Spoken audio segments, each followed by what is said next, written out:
the Bulls. Hey, what is up? It's been a little bit since I have live streamed.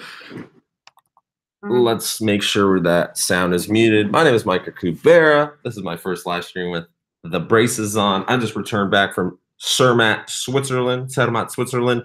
Absolutely fantastic location. I have a plane in 3 hours to see Dallas, the Dallas Bitcoin Super Conference. We're going to kill it. We're going to be there. 18 viewers. Hello, everybody. We're going to just chat for 20 minutes because I wanted to talk about this. I made a video about my opinions. However, I haven't released it. I have like multiple videos I haven't released. I've just been letting some things settle.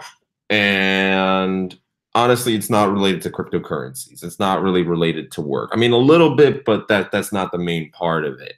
And a lot of people were like speculating that, oh, I'm gone because Ethereum and Bitcoin crashed. No, I mean, it's doing better than ever before because you have to think about the long term, bro. The long term. Don't forget to say your name. Yeah, my name's Micah Kubera. Let me do that 20 million times, like someone pointed out. But I got a new intro and outro for Avi. I'm happy with that. Bitcoin's at 9,501. Ethereum's at 920. It's doing better than ever before because this year is going to be amazing. Most likely, from what we've seen, it's going to do great. When it was doing bad, I want to remind you, I had a live stream that I was actually chatting about what has happened over the past couple of years. On top of that, the Dow has crashed a little bit, stocks. So it's not just cryptocurrencies that we're having a rough time, but you lost trillions and trillions of dollars compared to a couple $100 billion in crypto. Trillions and trillions lost in stocks, and people are complaining, oh no, Bitcoin fell in half. Okay, yeah, except it rose a couple $1,000%. And it seems like it's going back again. But even if it fails for the next month or two or whatever, you have to be in it for the long term, the next 6 months, the next 12 months, the next couple years. Pump and dump, man. Ha! Yeah, you probably watched Doug Polk Crypto. He's a cool dude. And if you're going to pump and dump coins, make sure to choose ones with short names. Boom, boom, boom. Cha-ching, cha-ching. Is Bitrex going to support Litecoin Cash Fork? The best way to find out about the exchanges in terms of all these forks is to go to the individual websites yourself and ask them if you do not see any news, or type it in. Currently, I have no idea about the Bitrex Litecoin Cash Fork because there's so many exchanges that may support it and may not. In the past, Bitrex has supported hard forks, at least most of them, to my knowledge. There's some that Coinbase hasn't supported much until there was a public bad reception. Then Coinbase was like, all right, here you go. Which, by the way, I still get donations sometimes on my old Bitcoin addresses for Coinbase. And even though my account's banned, I'm still able to kind of withdraw. Anyways, so 2018, most likely we'll see the largest growth yet. I'm quite positive that we will see a $1 trillion market cap, and that's a huge psychological barrier.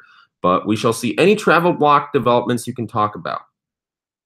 Actually, yes. So we're heading out to the Bitcoin Super Conference. Our CEO has done a live stream today. It was his first live stream. It was something really small, but it was cool because he's excited. He's not nervous at all to present on Friday. And then he's also doing a second presentation on Sunday on the Bitcoin Super Conference soft fork thingy, whatever. So there's two venues. There was 5,000 tickets. They sold out. They're doing crazy. I was talking with the event organizer on Skype.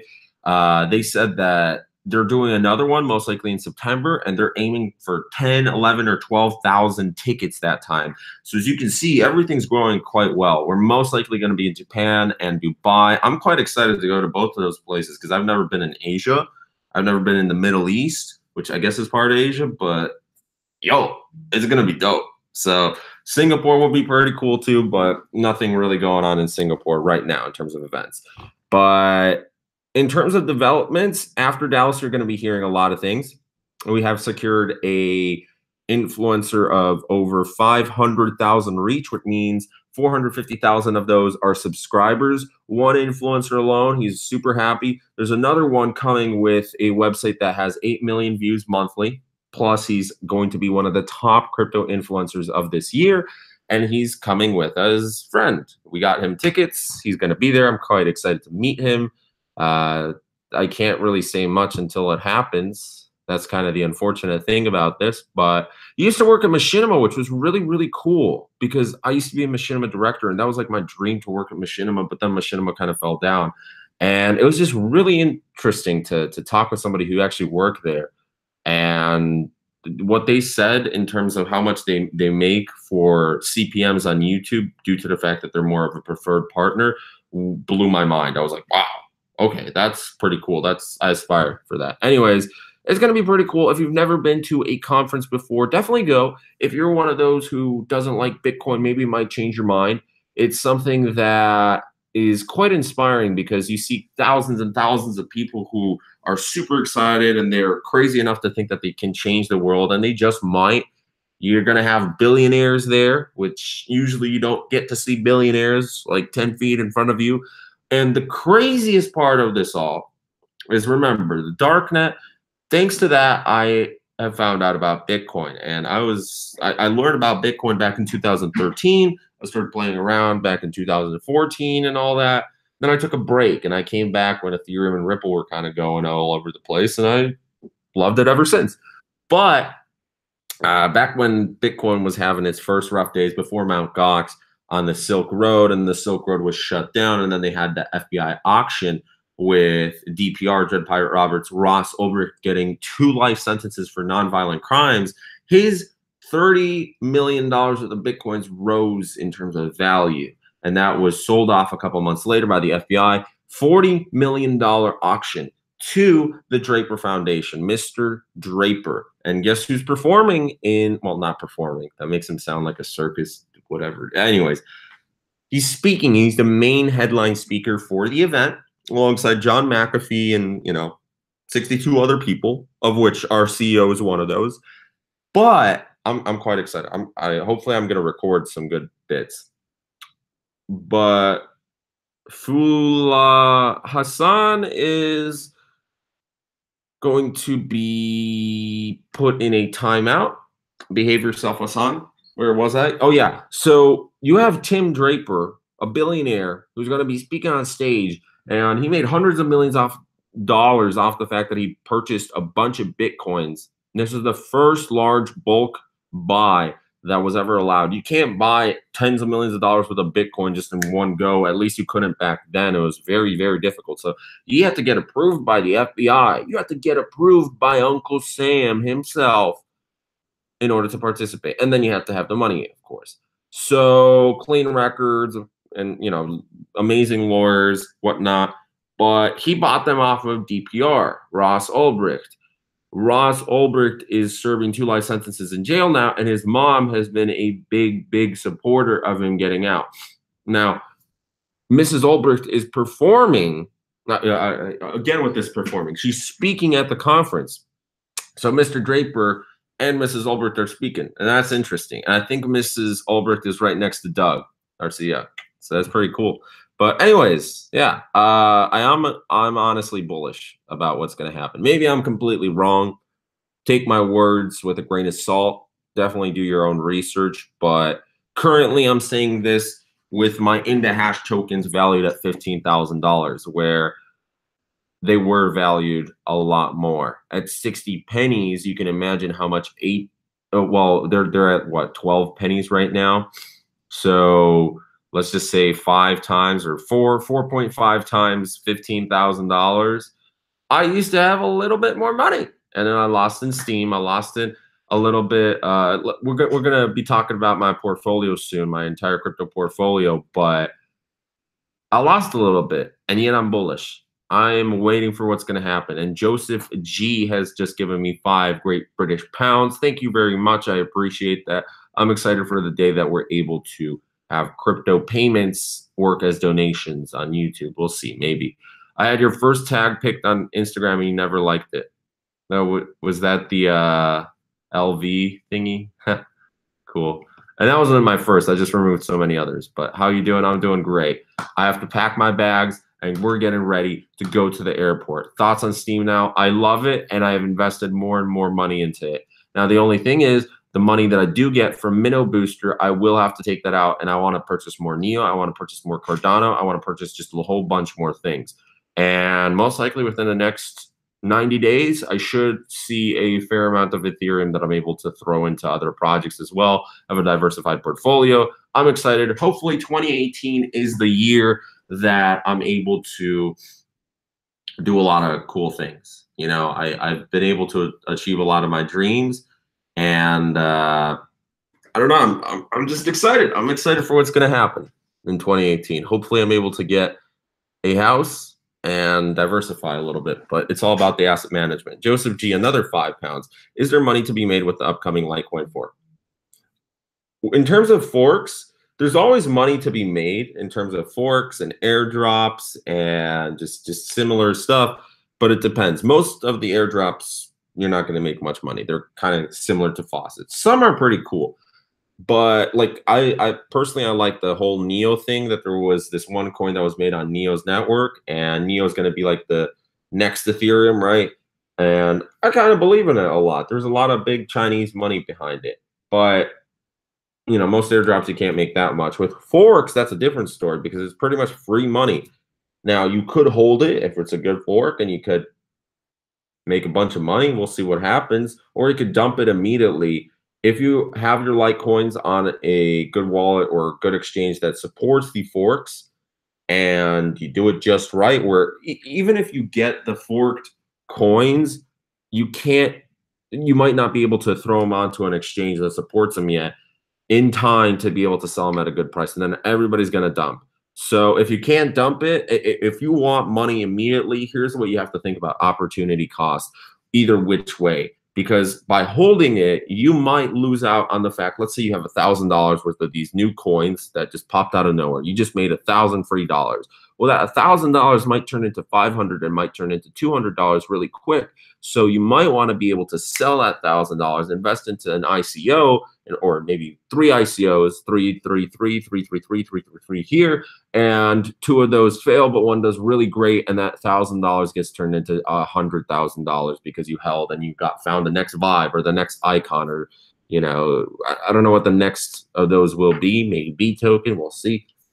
Hopefully, no, probably not, but or maybe Litecoin does something really amazing and you're able to hold on to it. But personally, if you have a lot of Litecoin, cool. If you don't, if you have less than a couple, I mean, I wouldn't worry too much about it. I wouldn't be putting more money into Litecoin just because of the fork. I would be putting more money into Litecoin in general because it's a pretty cool coin at a cheap price.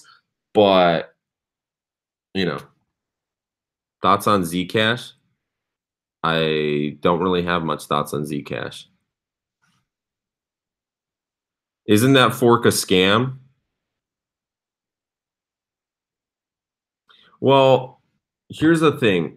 I don't know too much about what's going on, but just in general, forks are a good way of making money. There's been so many Bitcoin forks that we're not even familiar with. Do you remember like Bitcoin God or Bitcoin Super? I wanted to say Bitcoin Supreme. That would have been stupid. There was one that was Bitcoin Super, whatever. There was like 20 Bitcoin forks. How do you make the money with the Bitcoin forks?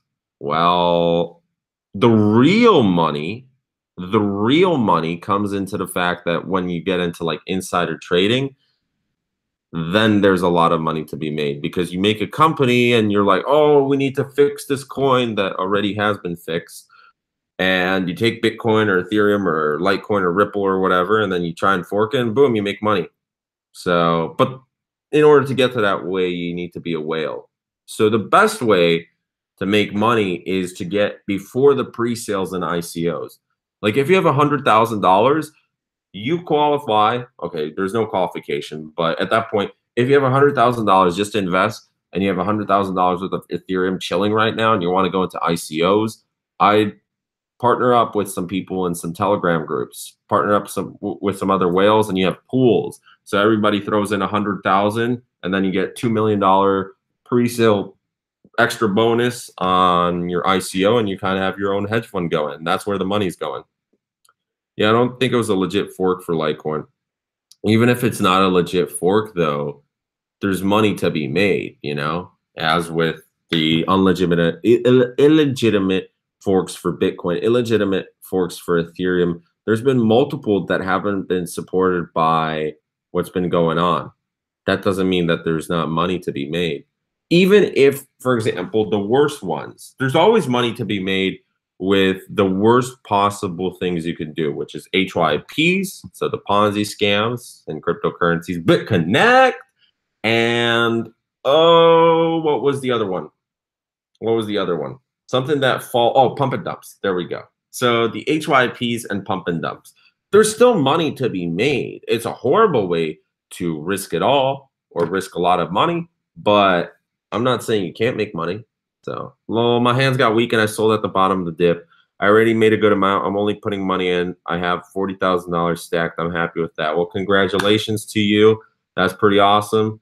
So I have no idea what Bitcoin Private is. I can't wait for Pillar to bring their wallet out. It comes next month. I hope it gets big.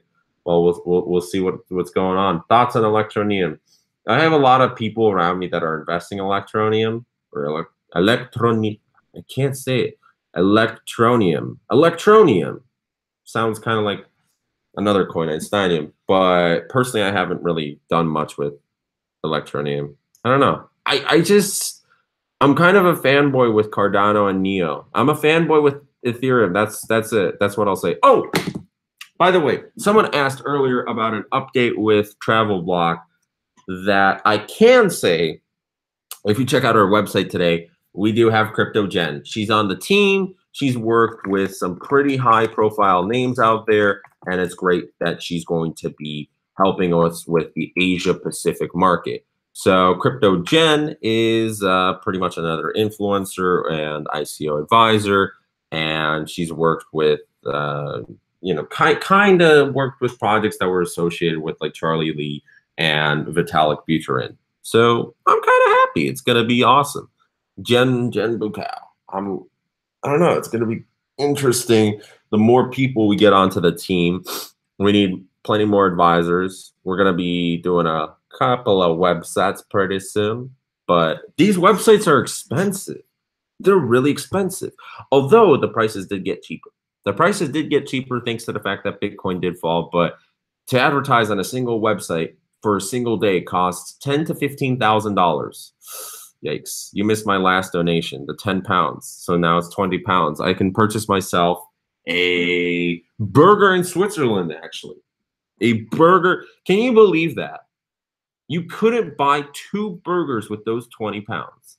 I'm serious. I am serious. I might not even be able to purchase one entire burger from McDonald's in Zermatt, Switzerland, because I think a Big Mac was 13 Czech francs, which 13 CHF to GBP is, it's 10 British pound.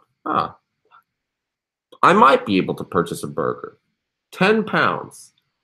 Here's why I'm not able to purchase 2 burgers, though. First of all, the conversion fees.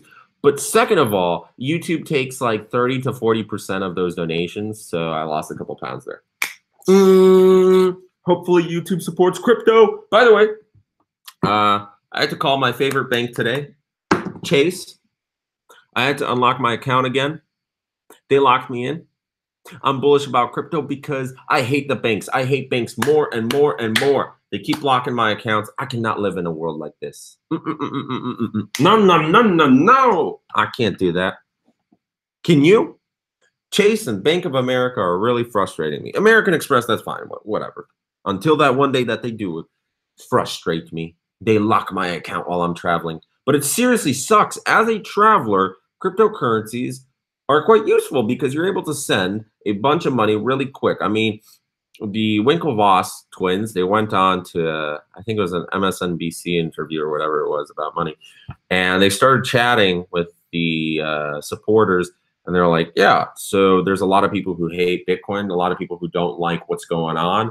The media, it's fudding all over the place. And now I'm able to purchase 2 burgers. Thank you. Was. But the quickest way to get $100,000 or $1 million over the weekend in dollars, fiat currency, from New York City to London is hopping onto a private jet with a bag full of cash, and voila. That's not the most efficient route because that still takes hours, B. it takes a lot of money to fuel that private jet. So the other way is just using something like Ripple or Bitcoin or Ethereum or whatever, and you're able to send $1 million lickety split. There's cryptocurrencies right now that you can send in a couple seconds, and the fees are nothing. You know, how about 10x? The card 10x is pretty cool. Travel Block will be partnering with one of the 5 card providers out there. I cannot say which names we're not working with. I cannot say which names we will be working with. However, we will kill it. That's a scam. How's Carlos doing? How's Carlos doing? You know, I actually looked at where Crypto Nick was today. He was gone. His videos, Crypto Chick or whatever, she had 2 videos left from last month. Trevon James, he's doing okay. Trevon James, out of everyone, is doing probably the best, which I used to think Craig Grant would do better than Trevon James, and he was doing better than Trevon James for a while. But I'm going to check out Trevon James's Steemit right now, and his Steemit is worth $939,000. $939,000. Wow.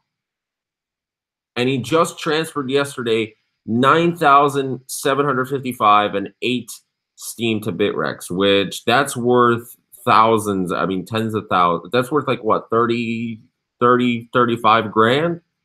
So he's pretty much, I'm guessing Trevon James has $1 million worth of Steem alone. So he has probably, I'm going to guess Trevon has $2 million worth of cryptocurrencies. I could be wrong.